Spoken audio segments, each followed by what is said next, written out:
So the next big thing really to take a look at is, well, what are women fighting for in this time period? This is the second wave of feminism. The first one was about women's rights to vote, but what is this one about? Well, this one's really about the rights that women want after that, which are equal pay for equal work and freedom from sexual harassment at work. And then finally, the other issue, the major issue, is reproductive rights. So, what kind of spurred all this is that, looking at the participation rate of women after World War II is over, it tended to spike. And the part of the reason for that is during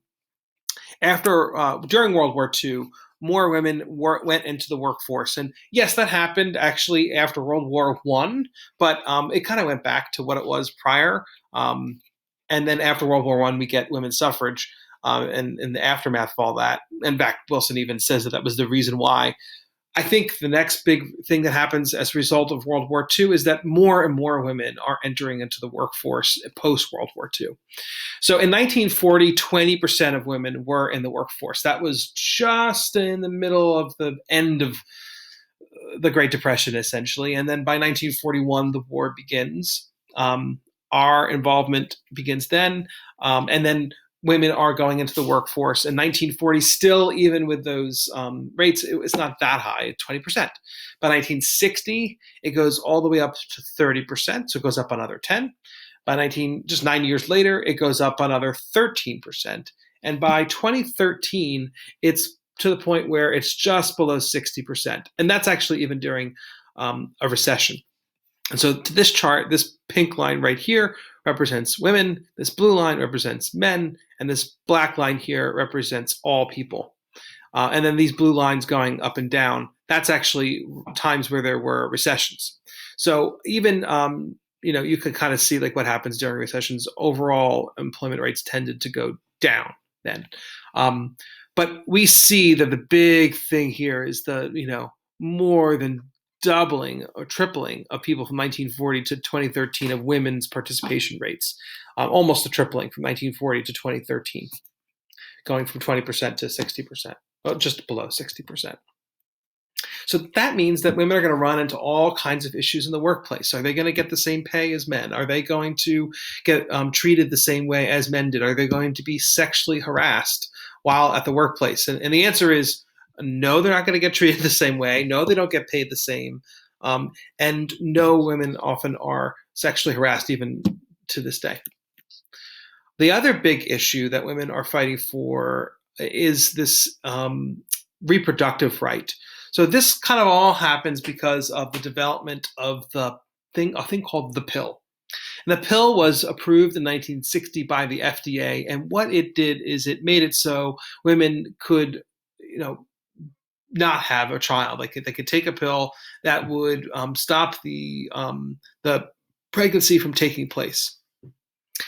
But there was a question in the courts as to whether or not it was strictly speaking legal.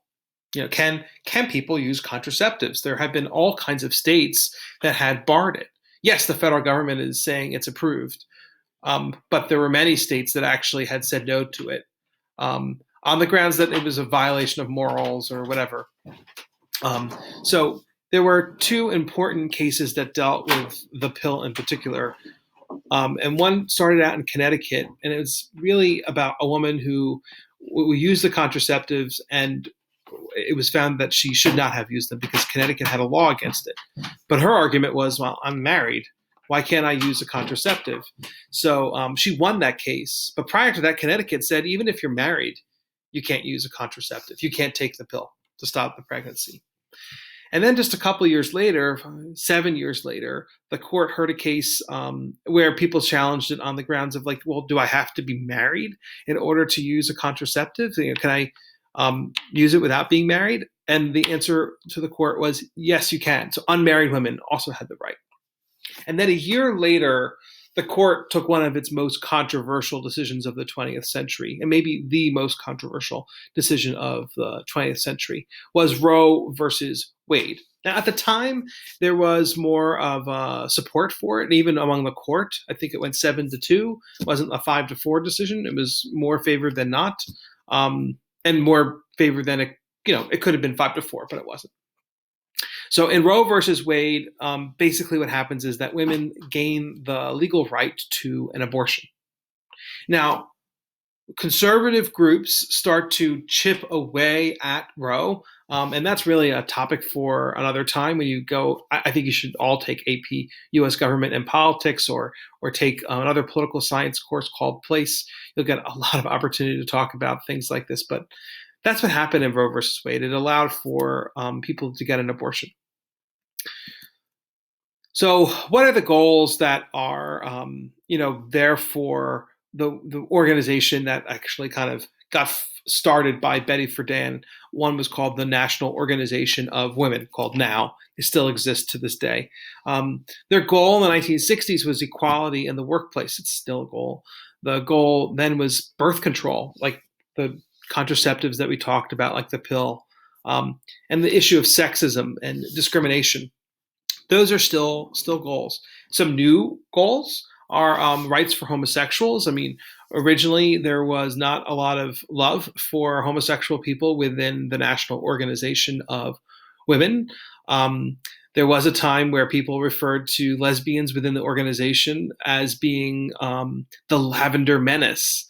So they were not really welcoming to them. And this is kind of a trend that you'll see, like women's suffrage, like you saw in the movie earlier, where the women were not including Black women to be a part of the parade.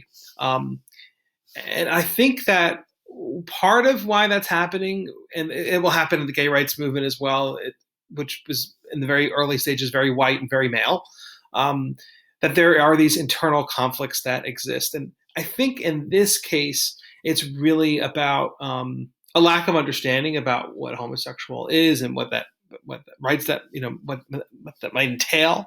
But I also think that it's people realizing that if you want to fight for something, you need to fight for one thing. You can't fight for 12 things that really aren't your main issue. I'll give you an example of how that worked out historically.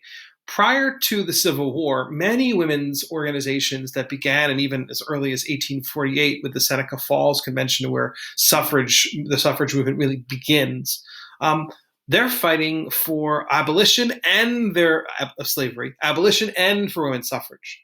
Well, when the Civil War was ended and there was an opportunity for women's rights to be included in the 14th and 15th Amendments, women aren't included. And so they start to prioritize what's important to them. And that's kind of why they really weren't having the Black women in part of the parade. It's not to apologize, but it's just to explain the historical context that they existed in. And I think the same thing would be true for them referring to the lesbians as the Lavender Menace. I think the real issue is that they felt like, well, we can't fight for women's rights and also fight for rights for homosexuals. Like, we have to prioritize here. You could agree with that as a statement or disagree, but that's kind of, I think, what they're thinking there.